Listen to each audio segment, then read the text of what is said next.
Good evening. Now, the presidential elections 2019 are pretty close at hand. Approximately 11 more days to go, and it would be fair to say that it is fairly critical times. Much of the country is expecting to be kept informed, and obviously the media has a rather important role to play. And there are 35 presidential candidates this time around. And obviously the media have a very valuable role to play. And this is what the Venerable Bhattara Mulla Sila Ratanathera had to say. The Sirasa Media Network has called on all presidential candidates and given them an equal opportunity. Why can't the other media organizations do that? Don't they have a backbone? Why can't they give the other presidential candidates a chance? Protect media ethics. මාධ්‍ය සදාචාරය ආරක්ෂා කරන්න.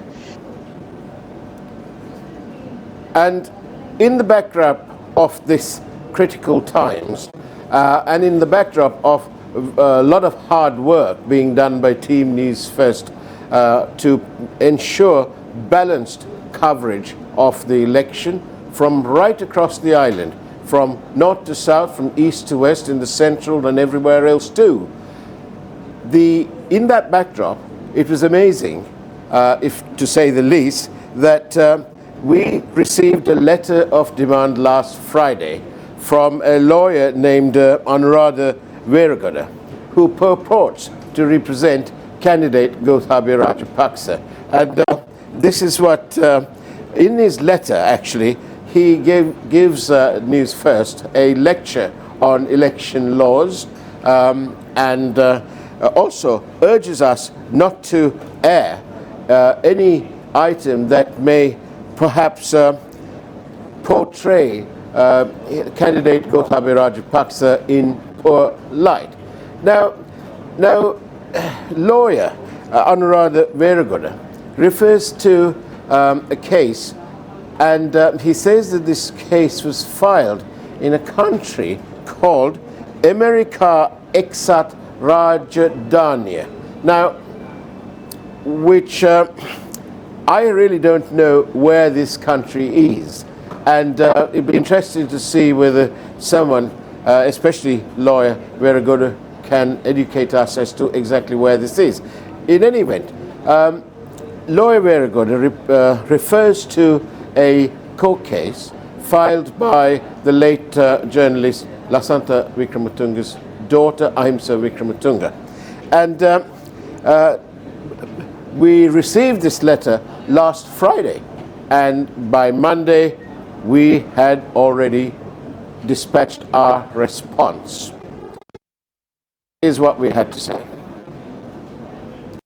On Monday, we responded to the letter of demand sent to us last Friday by Anuradha Senrath Veeragoda, who is an attorney at law supposedly representing presidential candidate Gotabaya Rajapaksa. In response, the MTV Channel Private Limited categorically denied and refuted these allegations. The lawyer in his letter was referring to a case against Gotabaya Rajapaksa in a court in the America Exat Rajadhania District Court, Central District of California. Through our letter, we informed the learned lawyer that if he is able to locate any such country to inform in which particular continent in the world said America Exat Rajadhania belongs, as we are anxious to update our files and records with any news bulletin that they may have to broadcast with regard to this newly identified country. The lawyer representing Gotabaya Rajapaksa has sent us a copy of the court decision. The reply letter states, you have now annexed what purports to be a copy of said order of District Court, Central District of California. It is a basic tenet and principle that all copies of judgments, especially of courts, should be certified copies, and that the said document is an uncertified one. The letter further states that an airtime of 8 minutes had been allocated for the launch of the manifesto of Gotabaya Rajapaksa on news bulletins on the day mentioned in the letter sent to us by Mr. Veeragoda. Our reply also points out that on the same day, the launch of the manifesto of Gotabaya Rajapaksa was broadcast live in the morning. The letter reminds Mr. Veeragoda that when Mr. Gotabaya Rajapaksa presented his manifesto and other material, utterances by persons supporting Mr. Gotabaya Rajapaksa were broadcast on our network.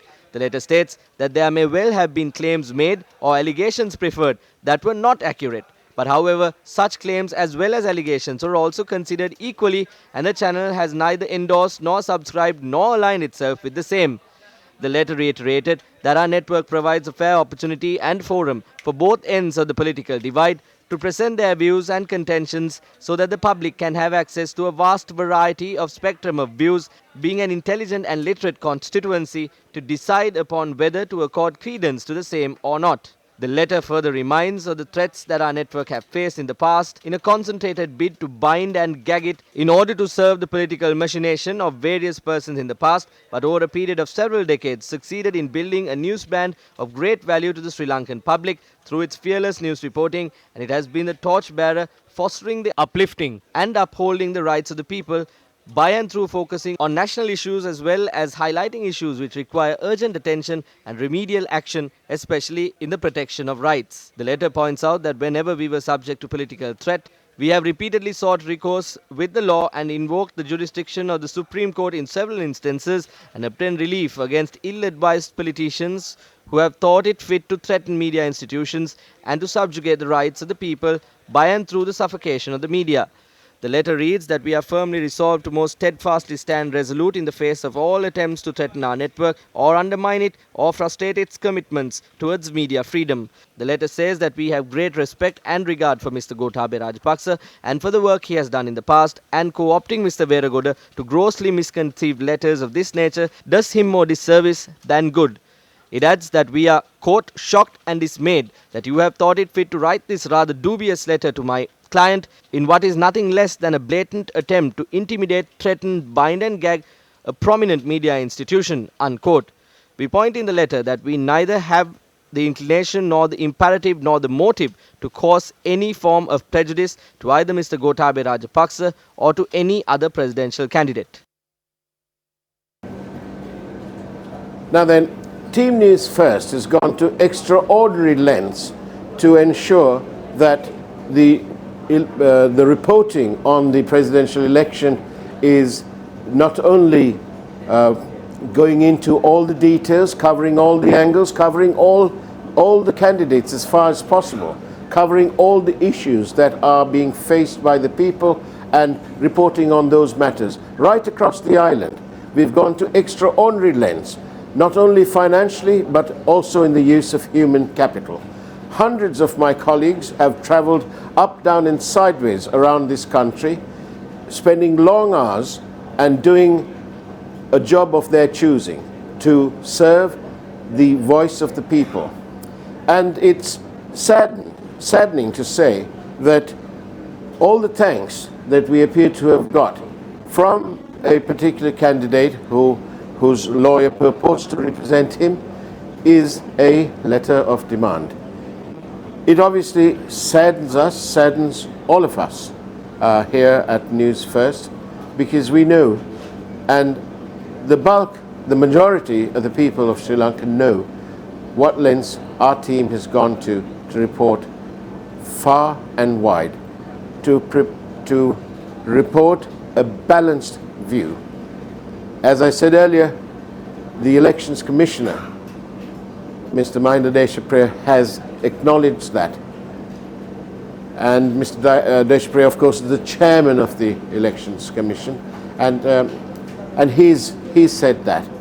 Whilst we are sad, we'd also like to say, we report, you decide.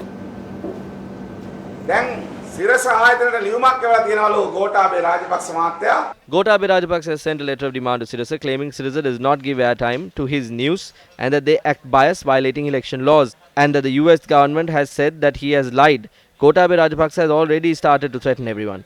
Sirasa was even burnt down once. They bombed the place. But was he ever punished? Right now, he only sends letters of demand. But if he is elected as the president, do you think he will send letters? No, he will send bombs instead.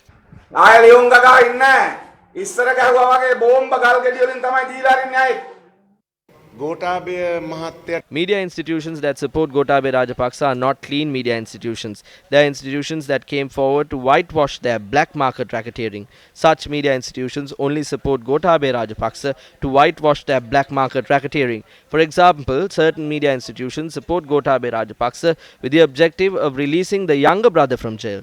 From one hand, we have nothing to worry of such matters but this affects national issues. Some businessmen are not doing well, some have issues with the stock exchange. I believe the people of this country will take the right decision, similar to what happened in 2015. I believe on the 16th of November, the general public will take the right decision and not pay attention to media institutions that whitewash black market racketeering. උත්තර දෙන්නේ නැහැ. ඒ කියන්නේ ඒවට අහුම්කම් දෙන්නේ නැහැ. මහජනයා නිසි තීන්දුව ගන්න බවට දැනට පෙරමග ලකුණු පහළ වෙලා තියෙනවා.